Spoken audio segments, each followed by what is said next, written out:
Bonjour, je m'appelle Yves Laberge.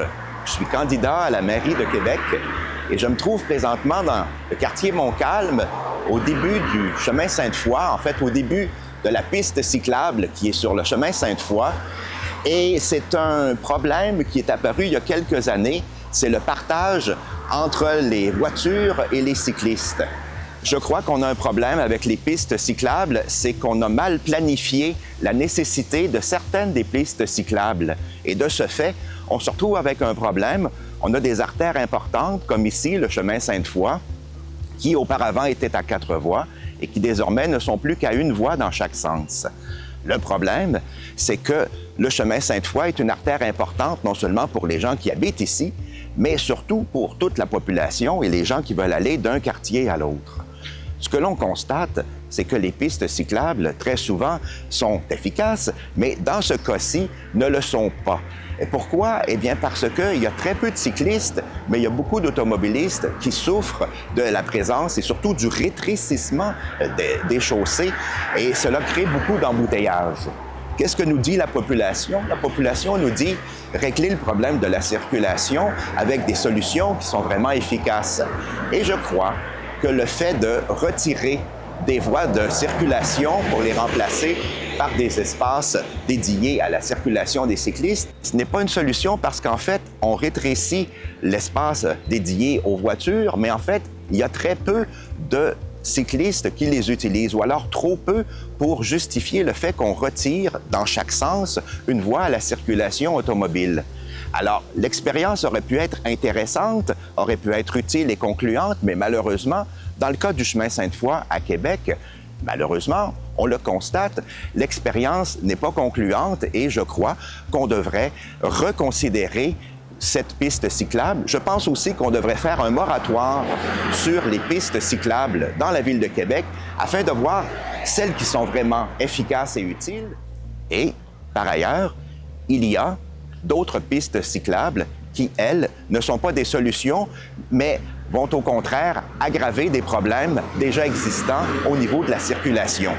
Alors, c'est bien si on peut économiser la présence de quelques voitures en incitant les gens à prendre leur vélo pour circuler en ville, mais si cela occasionne plus de problèmes de circulation, problèmes d'embouteillage et problèmes de voitures arrêtées sur des feux de circulation et qui polluent et qui consomment de l'énergie, eh bien alors, on n'a pas de véritable solution. Pour conclure, la piste cyclable n'est pas une panacée, ce n'est pas un remède automatique qu'on peut appliquer tout le temps.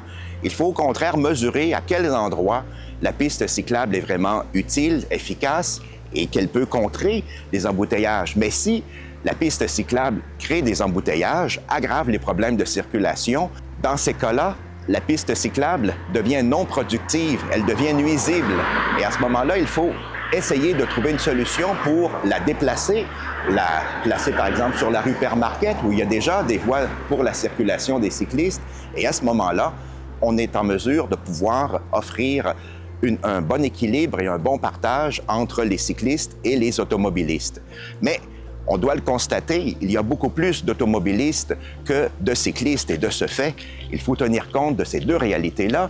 Mais pour le moment, je crois qu'on n'est pas encore arrivé à un sain équilibre entre la voiture et le vélo.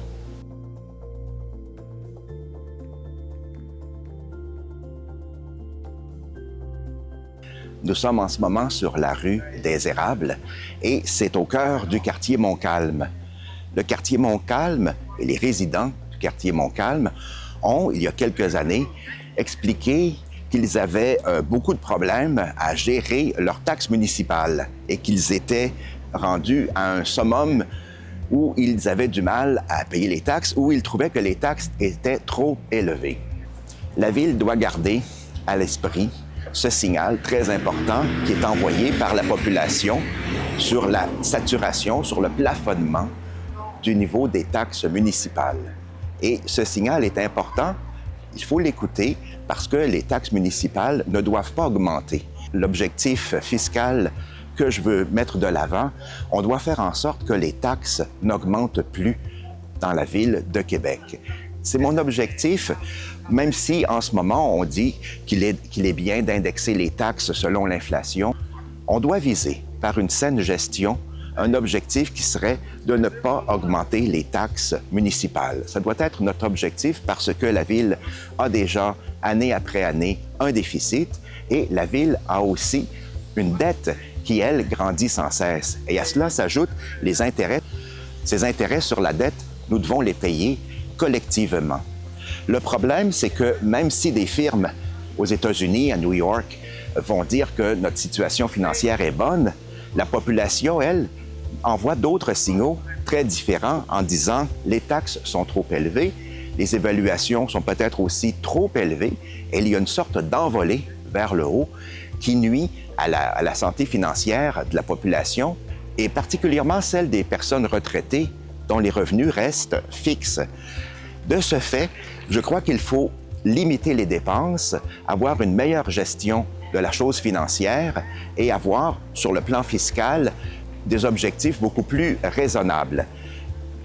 Il y a un autre aspect du quartier Montcalm qui est très important aussi, et ce n'est pas pour rien que je suis venu sur la rue des Érables, c'est parce que nous sommes dans un quartier où il y a beaucoup d'arbres.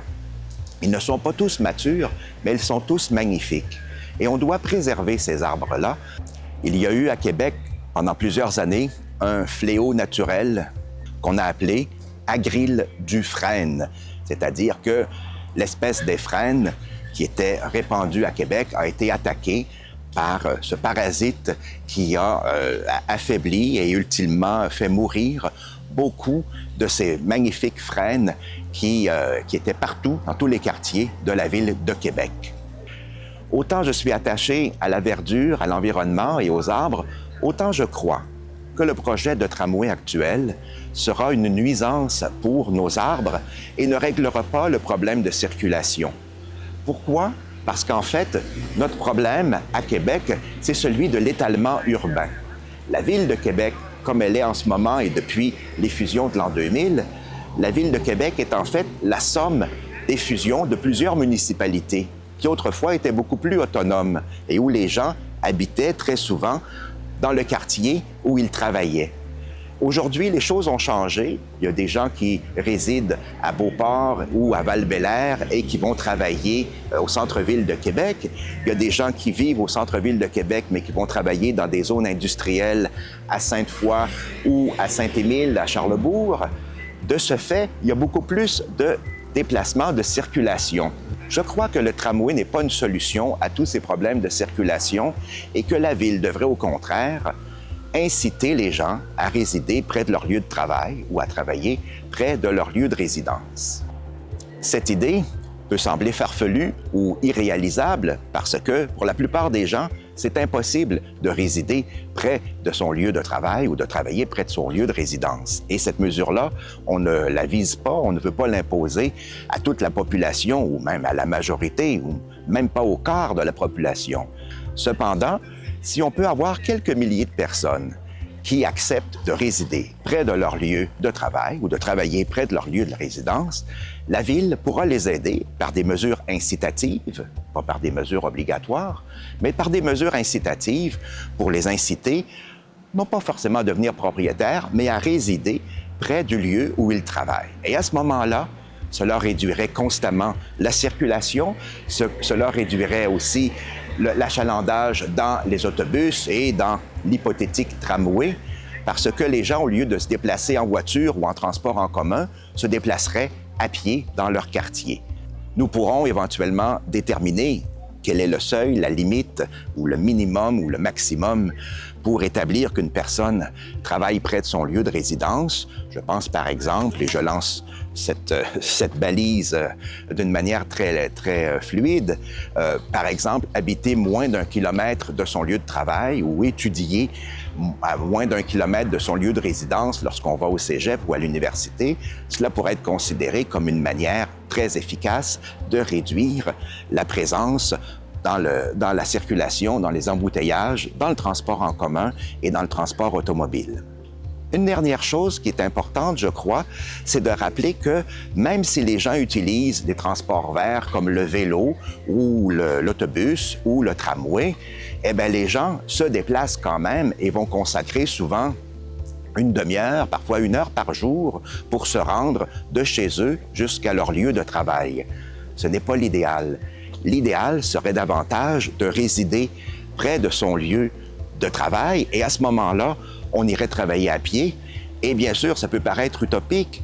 On peut dire oui, mais fiscalement, ça pourrait coûter cher, mais je crois que ça coûterait beaucoup moins cher que tous les millions qu'on veut engouffrer pour financer un tramway ou un troisième lien.